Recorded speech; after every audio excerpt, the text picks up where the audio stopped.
Hello बच्चों, let's see the question. The question says, consider the following set of quantum numbers n, l, m, s of number 1, n3, l0, m0, s plus half, number 2, n2, l2, m1, s plus half, 3, n4, l3, m minus 2, s minus half, 4, n1, l0, m minus 1, s minus half, 5, n3, l2, m3, s plus half.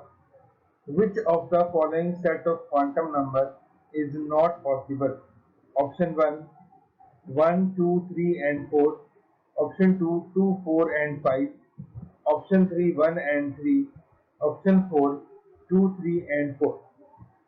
तो हमें बताना है कि कौन से set of quantum number जो है वो पॉसिबल नहीं है. So first of all, we will write down the key concept for the question.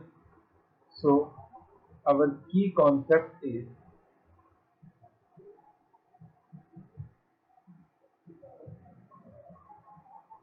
the set is not possible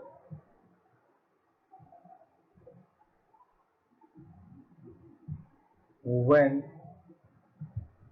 number 1, n and l are equal. Number 2, m value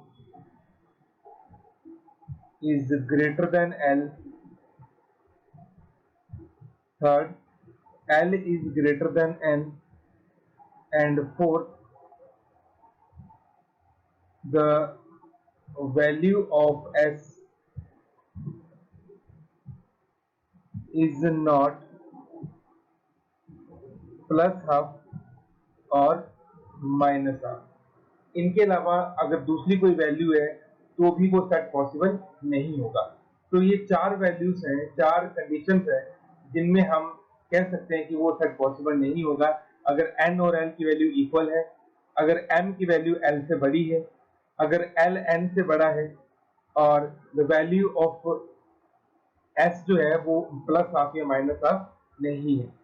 तो अब हम देखते हैं कि हमें जो सेट दिए गए हैं उनमें ये कंडीशन फुलफिल हो रही है या नहीं.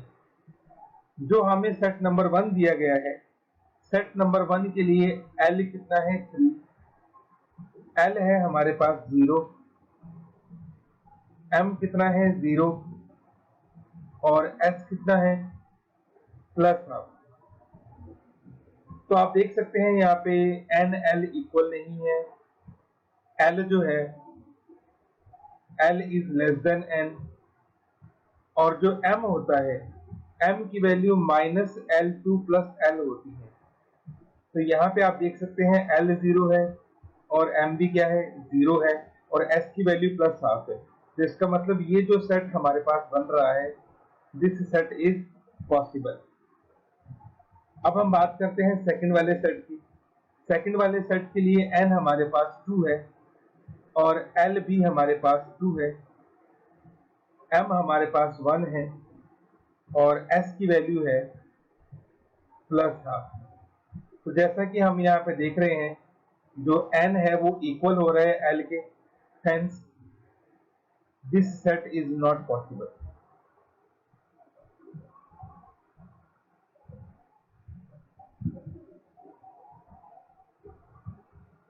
क्योंकि n और l कभी भी इक्वल नहीं होने चाहिए, तो ये सेट पॉसिबल नहीं है. अब हम बात करते हैं सेट नंबर 3 के बारे में. तो सेट नंबर 3 जो है उसमें हमें दे रखा है n equal to 4, l equal to 3, m equal to minus half, sorry m equal to minus 2 और s हमें दे रखा है माइनस हाफ. तो यहाँ पे हमारे पास जो n है it is greater than l, तो ये सही है. l की वैल्यू 3 है तो m की वैल्यू कितनी होगी -3 2 +3, तो -2 उसके बीच में आएगा और s की वैल्यू -12 है, तो दिस सेट इज पॉसिबल।